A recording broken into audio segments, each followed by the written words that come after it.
जप करते रहो, भगवान प्रभु वहाँ वही जाके शिव जी का नामस्मरण करते रहो, यही संन्यास आश्रम। गृहस्थ में संन्यास आश्रम इसी को कहते हैं, जो घर से बाहर जाके कुछ उस परमात्मा तत्व के लिए परिश्रम करे, वो भी निस्वार्थ होके। वहां जाके ना घर वाले के लिए कुछ मांगे ना अपने लिए कुछ मांगे। अपने लिए मतलब संसार, जो वहां जाके भी अगर घुटनों में दर्द है तो थोड़ी थोड़ी बात भगवान को बोलते, ये भगवान मेरे घुटने दर्द हो रहे हैं, थोड़ा सा ठीक कर दीजिए। वो परमात्मा थोड़ी थोड़ी बात की थोड़ी आएंगे, वो तो इतना ऐश्वर्य देने वाले हैं। ऐसी छोटी छोटी वस्तु मांगकर अपने को कम न करें, विशाल हृदय अपना बनाना चाहिए और संन्यास अवस्था में उस परमात्मा की तरफ लगना चाहिए। संन्यास की अवस्था बोलेंगे कि भाई कब से हमारा संन्यास शुरू होगा, तो 50 साल तक आपके कार्य पूर्ण हो जाते हैं। उसके बाद वानप्रस्थ में प्रवेश हो, घर में ही रह के अपना स्मरण करे, घर का भी कार्य संभाले और परमात्मा की तरफ भी देखे। लेकिन अभी आयु कम होने के कारण वैसे तो परमात्मा की चिंतन जैसे हमें समझ में आता है उसी के अनुसार करना चाहिए। बाल्यावस्था से ही उसके शरण में जाने चाहिए। प्रहलाद आदि देखो, ध्रुव प्रहलाद ये सब बचपन से ही लगे हैं। ये काल कब हमको उठा के लेके जाएगा पता नहीं, इसीलिए सतर्क हो। अगर हमारी व्यवस्था हो गई और 50-60 तक हम जी लिए, तो उसके बाद में जो भी समय बचता है उसके लिए ये देखना नहीं कि आगे करेंगे। अब आगे का समय बिल्कुल बचा नहीं है, ध्यान में रखना। जो अभी तक था वो तुम्हारा।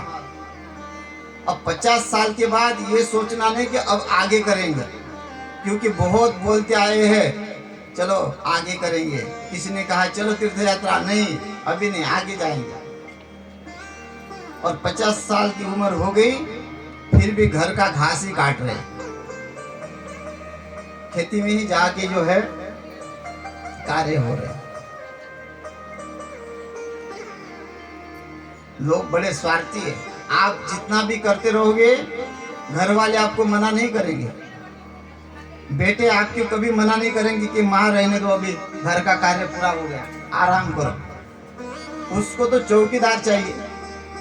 उसके बच्चे को स्कूल ले जाना, स्कूल से ले आना, वो कहीं घूमने गया, उसकी पत्नी घूमने गई, तो माँ बाप घर में चाहिए चौकीदारी करने के लिए। तो ये समझ लेना कि सब दुनिया होशियार है, हम ही पागल बने हुए। तुम्हारा खाली उपयोग लिया जा रहा है। बुढ़ापा के ऊपर कोई प्रेम नहीं करता, केवल दिखावा है। जब तक हाथ पैर में ताकत है और कमर में चाबी आई तिजोरी की, तब तक आपकी वाह चलती रहती है। उसके बाद कोई चला जाए, देखो दूर दूर बैठते हैं और जल्दी करो, टाइम हो रहा है, दिन ढल रहा है। कोई बोलता है बारिश आ जाएगी, तुरंत लकड़ी इकट्ठा करो, चाहे कितनी भी महंगी हो, तुरंत कर लेते। सोचते क्या कि मेरी माँ 4-5 दिन रहेगी, लकड़ी तब तक जो सस्ती हो जाएगी तब जाके इनको विदा करेंगे। नहीं, लकड़ी अगर कितनी भी महंगी हो, खरीद के तुरंत जो है 2 घंटे के बाद स्वाहा कर देंगे। तो ऐसे में संसार का वैराग्य हमको प्राप्त होना चाहिए कि हमारी जो व्यवस्था है, अवस्था है, वो हमको ही देखनी है। व्यवस्था भी और अवस्था भी, ध्यान में रखना शब्द में। अवस्था तुम्हारे शरीर की और व्यवस्था उस शरीर को कहाँ लगाना है, धर्म में लगाना है कि अधर्म में लगाना है। और धर्म का भी विचार करना और अधर्म का भी विचार करना।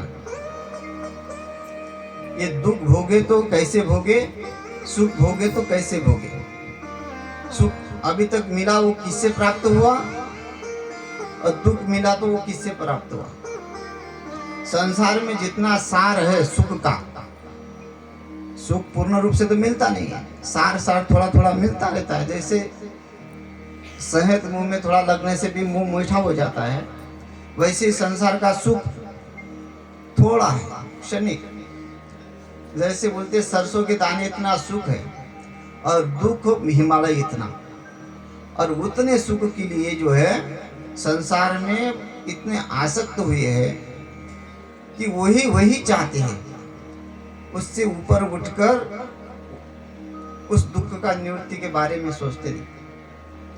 तो ये यहाँ नारद जी अपने आत्म कल्याण की बात चाहते हैं। उन्होंने सृष्टि कार्य में सहायता की, भगवान को श्राप दे दिया, क्योंकि श्राप ऐसा है कि वो जन्म जन्मांतर के लिए, आगे के लोक हित के लिए, जैसे राम जी अवतरित हुए उस श्राप से। और राम अवतरित होने का कार्य क्या है, राम के चरित्र का निर्माण। केवल राम अवतरित हुए, मूर्ति बनाई और उसकी पूजा करने के लिए राम जी नहीं है। राम जी का चरित्र आएगा, उस चरित्र से जैसे जैसे प्रजा बढ़ती जाएगी उस प्रजा में चरित्र बढ़ता जाएगा, और वो चरित्र घर घर में होने